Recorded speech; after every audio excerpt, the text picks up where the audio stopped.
Okay, so welcome everyone. I'm having this sample questionnaire which is collecting demographic data for a household. Now, here I'm also having an open SPSS window. So, I want to define these variables in this SPSS file. So, I'm in data view. I want to go to variable view. So in variable view, I'm having the name of the variable, then the type, then the width, then the decimals, and here I'm having the label. Then we're having the values, the missing, uh, columns align. We go up to measure and row. So let's start with the name. The first question which we have is the respondent name. So when you are writing variable names, make sure that you are not using spaces, you are using underscores. Where you wanted to have a space, you use an underscore. And you cannot use special characters like at, exclamation marks, those are not allowed. So let's start with question number one, which is the respondent name. For respondent name, we're going to just type name. Okay, I'm going to tell you why. We're going to just type name. And then the moment you go to the next line, here by default you are given these values. So the type of this is not numeric, this is string. So in string, this gives you a combination of characters of different characters. So you have all the characters. You have the numbers, you have the decimals, you have the alphabetical letters. Those are in a string. So the type of this is string. It's not like the way we do in other programming languages. So we can put 20 here. So the name of the person, we expect at least to be 20 characters. Then you put a key. Okay, on decimals, automatically here is zero because it's not a number. Then on label, here we have said the name of this variable is name, but here we want to put the label. How should it appear in when we are analyzing our data? We want it to appear like name of respondent. So here we put the label to be name of respondent.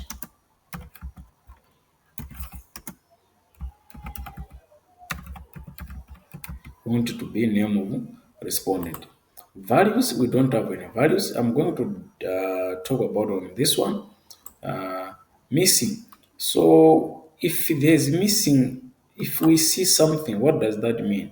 It will mean that there's missing. So we don't have, we are not expecting to have any missing data. On columns, we're going to leave it like that. On measure, this one, uh, it's not scale or ordinal or nominal, it's just is something, but we still have to check on the measurement. So on ordinal, it means it's categorical data that is ordered, while here it's categorical data whereby the data can be placed in any order. So names can just be placed in any order. So that's we can choose nominal or you can continue with input. So if I go to data view, this is how it will look like. You see, so I'm only having one variable. That's name. That's the first variable, or it is going to be as what name of respondent. So then we go to the variable view. We go to next question. Is the respondent the household head? Okay, is the one responding the head of the house? Yes or no? So here we cannot write all of that. We can write it as a phrase so that someone can know what we're trying to collect. So you can say respondent dash household head. Okay. Is the respondent the household head? So we can't put the question mark because we don't use special characters. Okay, so this is where you can see, is the respondent the household head?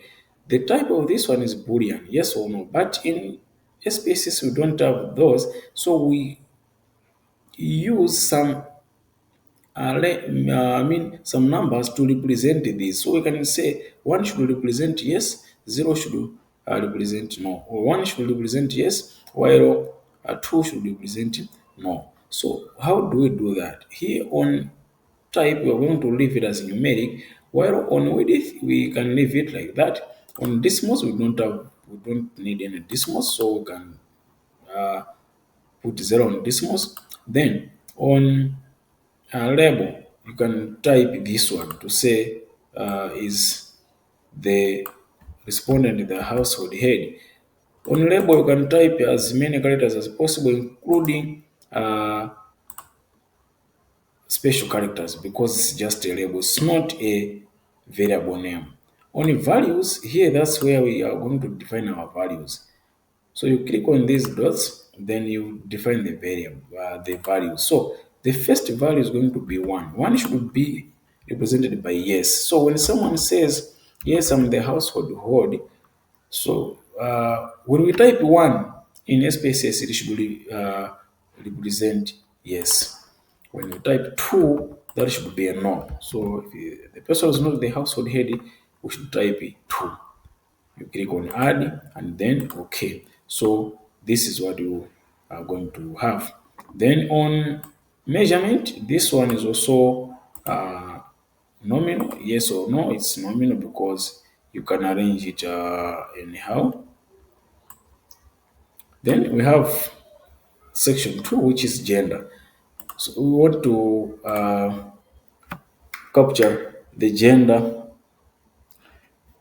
of this person. So we type it gender, and this one should be numeric also because we want to define the variables, I mean the value labels. Here you can type gender. Then on values we are going to put 1 for male, I'm sorry, females.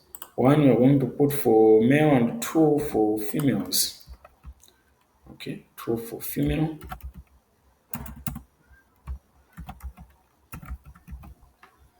Click on add and then you click on it. Okay, so I'm having 3. So there's male, female, and other. So I'll go back and type 3 for other. Although most of the times we only use these two. We have male, female, and other, and then click OK. Then we have age in years. So age for this one, we're just going to put a number because we say age is just a number. So we're going to put a number here. So on age, you are going to put numeric.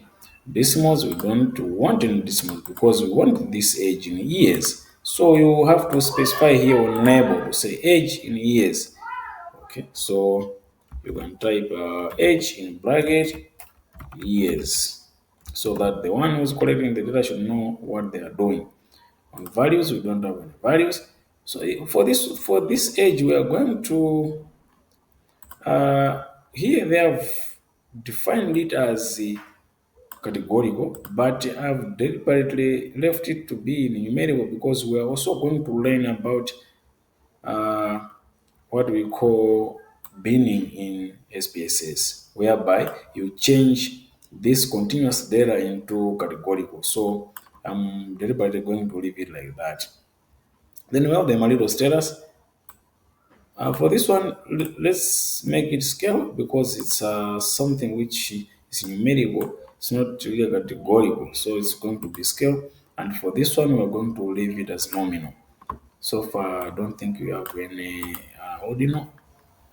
Okay, I think education level is ordinal. You start from non-formal education, then you go to primary, secondary, colleges like that. So this one is the ordinal because it's in order, while this one is nominal again. So on marital status, you do the same. This is label. Then we go to Okay, so you type marital. Uh, Remember, we're not using space, underscore status. Type marital status. This one should be numeric because we want to use numbers to represent different marital statuses of people. On decimals, we're going to put 0. On label, you write it like that, marital status. Okay. Then on values, we're going to put those ones. 1 is for single,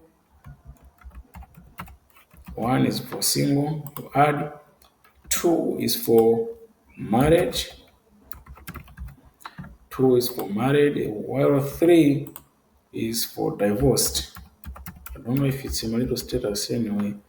It's divorced.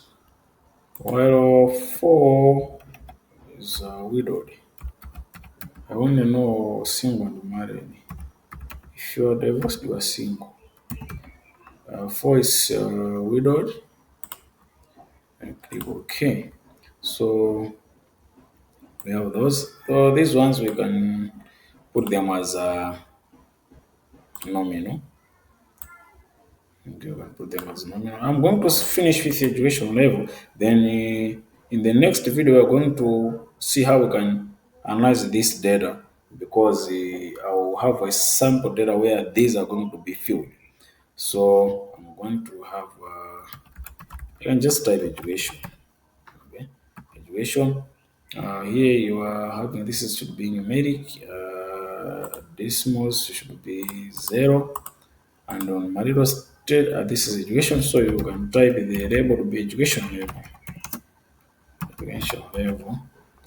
Then on values, we're going to have 1 for no formal education.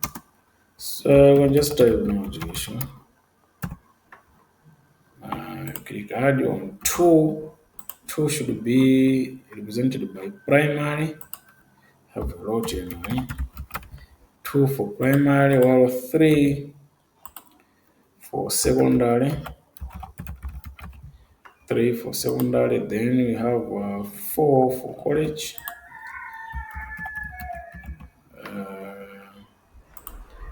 I'm just going to stop here. Okay, let me keep on. I think my data has something. 5 for university. 5 for university. Click add and then 6 for postgraduate. 6 for postgraduate. I don't know why they have done it like that. Postgraduate. Okay. This is postgraduate. Click add and then you click OK. So I'm having those ones. Now I'm going to stop here. Let me go to data view. This is how it will look like if you are trying to enter your data. You can see you're here having the name, the respondent, is the respondent the household head? Over here, or the label they say is the respondent the household head. Here, name of respondent, gender, age in years, marital status, education level, like that. So here you can start typing the names. For example, here if the name is John, so I'll type John. Is John the household head? Yes, I'll put 1. Okay. What is the gender of John? 1, which is what? Which is male. Age is 30. Marital status, single, married. I'm married. 2. Education level, forgotten. Is it 1? 1 was for no education, 2 was for what? Okay. Here I'm just having, let me put 4. 4, I think it was for university, I believe. So I'm having these responses. You see, here I'm not putting male, I'm putting 1. See, here on marital status, I'm not putting married, I'm putting 2. Because if I type married, it's not going to work. Why? Because you remember here we said it should be numeric. So married is not numeric. That's how you enter the data. Then you come to another one. This one can be married. Okay. Is Mary the household head? No. She's responding in place of her husband. So it's 2. Sorry. Yes, no. Then gender. So 2, she's female. Age, she's 25. Marital status, she's married.